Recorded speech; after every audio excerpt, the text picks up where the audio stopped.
এখন সানডাউন যাচ্ছে ওদিকে। খুবই ভালো লাগলো আমাকে একটা সুন্দর পরিবেশ এসে। শুভ বিকেল বন্ধুরা। এই পড়ন্ত বিকেলের গধূলি বেলায় আমি আর দু ভাই একসঙ্গে বেরিয়ে পড়লাম একটু বাজার করার উদ্দেশ্যে। আজকে প্রথম রোজা, তাই ভাবলাম ইফতারির বাজারটা আমি আর ভাই আজকে করবো।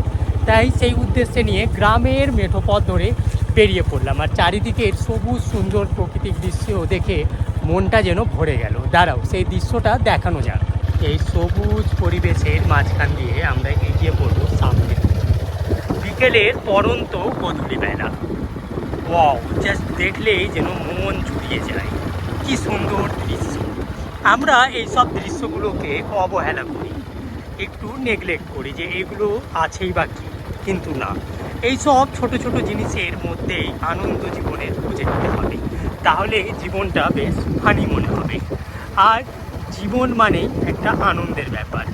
আনন্দ সবুজের মাঝে লুকিয়ে রয়েছে। আমি একবার বলবো রাস্তাটা যেন দেখে দাও, বাইকের চাকার পাশাপাশি মেঠো পথ, সেই রবীন্দ্রনাথ ঠাকুরের যেন লেখা দুটো লাইন মনে পড়ে যায়, গ্রাম ছেড়ে ওই রাঙামাটির পথ।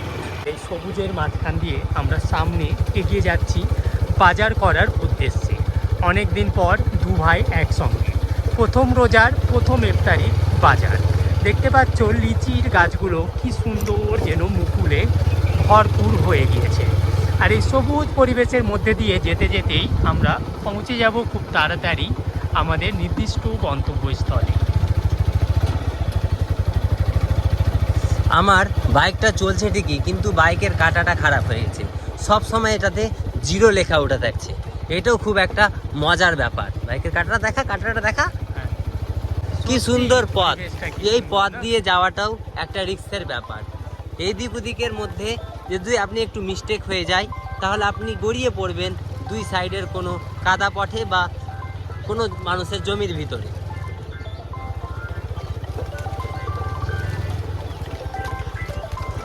এখানে এসে এত সুন্দর পলাশ ফুল দেখতে পেলাম যে না দাঁড়িয়ে থাকতে পারলাম না। ভাই জাস্ট বাইক দাঁড় করে দাঁড়িয়ে রয়েছে আর আমি এই ক্লিপটা নিচ্ছি আর কি। কি সুন্দর দেখো, লালে লালে রঞ্জিত হয়ে গিয়েছে জায়গাটা পুরো। ওয়াও, কি ন্যাচারাল না দৃশ্য। আসুন না এই সব জায়গায় আমরা জীবনের আনন্দ খুঁজে নিই আর কি। এই সব ছোট ছোট জিনিস দিয়ে জীবনকে বৈচিত্র্যময় করে তুলুন। ওয়াও, কি সুন্দরই না জায়গা। কোথায় সুইজারল্যান্ড, কোথায় অন্য ফরেন কান্ট্রি। আমাদের দেশ ভারতবর্ষ সেটাই কি কম সুন্দর?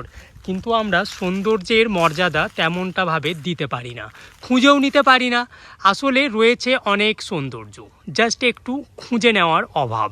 আর এই ছোট ছোট সৌন্দর্যই আমাদের জীবনে এনে দেয় নতুন আনন্দ, নতুন বৈচিত্র্য। তো যাই হোক, পরন্ত গধূলিবেলা আবার শেষ হয়ে যাবে। বাজারের উদ্দেশ্যে বেশি দেরি না করে বেরিয়ে পড়ব।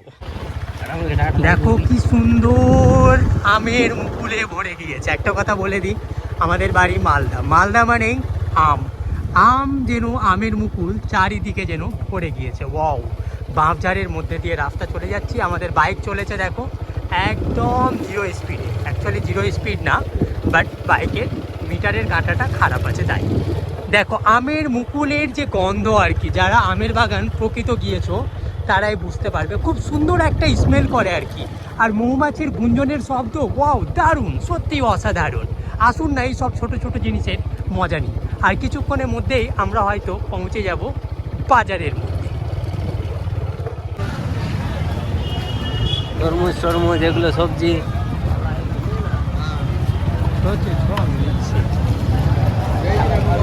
বাইকটাকে লাগা যাইবে, ঢুকছি নিয়ে যাচ্ছে তো, চল না তো, সবাই যাচ্ছে, আমরাও যাচ্ছি।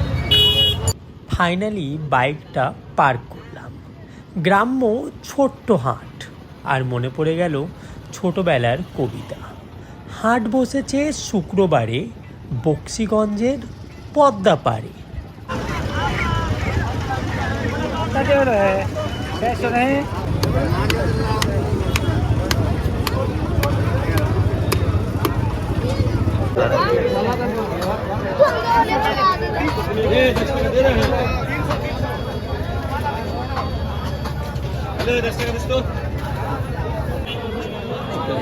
ভালো দেখতে লাগছে। বন্ধু কি করে দিলা? বন্ধু কি করে দিলা? 30 টাকা কিলো। ভালো দেখে দাও। এই লালটা কাটো তো। দুটোই দাও, দুটোই দাও।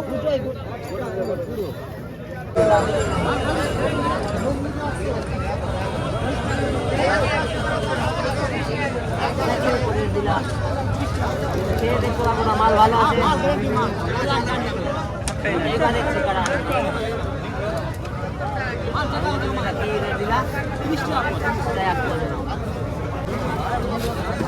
হাজার নিস না, জিজ্ঞেস করে না কিছু দিলি। টাকা দে, টাকা দে ওকে।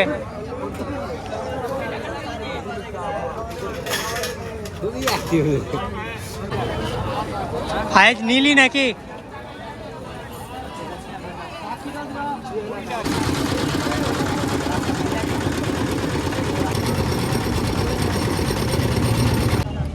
আমার জীবনের অনেকটা সময় আমি এই বাজারের এই এলাকাটায় অতিবাহিত করেছি। দিয়ে এইখানটায় আমার পিছনে বাজার, পুরো বাইক লাগানো আছে। তার আশেপাশে কতটা ক্রাউডেড ছিলেও সেটা দেখতে পাওয়া গেল আজকের সময়ে। কিন্তু এটা একটা স্কুল, এখানে এই স্কুলের ঠিক পিছনের দিকটা অনেক বড় একটা গ্রাউন্ড রয়েছে, যে গ্রাউন্ডে আমি নিজে, আমার দাদা সবাই একসঙ্গে খেলাধুলা করতে এসেছি, অনেকটা টুর্নামেন্ট করতে এসেছি। আর চারিদিকটা যে যদি আমি জায়গার কথা বলি তাহলে খুব সুন্দর জায়গা, একটা সুন্দর সবুজে ভরা পরিবেশ। এখন সান ডাউন যাচ্ছে ওদিকে, খুবই ভালো লাগলো আমাকে একটা সুন্দর পরিবেশ এসে। তো আজকের মতো যাই হোক, এখান থেকে আমরা বেরিয়ে পড়ি বাড়ি বেরোনোর উদ্দেশ্যে নাকি? হ্যাঁ, আর আমরা রোজা খোলার পরে পরে আমরা এই কুশিয়ারের রস নিয়ে নিয়েছি। এটা আমরা শান্তিভাবে খাবো, এটা হেলথের জন্য খুবই উপকারী। সব সময় আমাদের মনে রাখতে হবে যে হেলথ ইজ ওয়েলথ। যতই আমরা ঘোরাঘুরি করি, আমাদের হেলথের খবরটা আমাদেরকে রাখতে হবে। কি দাদা, ঠিক বলছি তো? চলো তাহলে।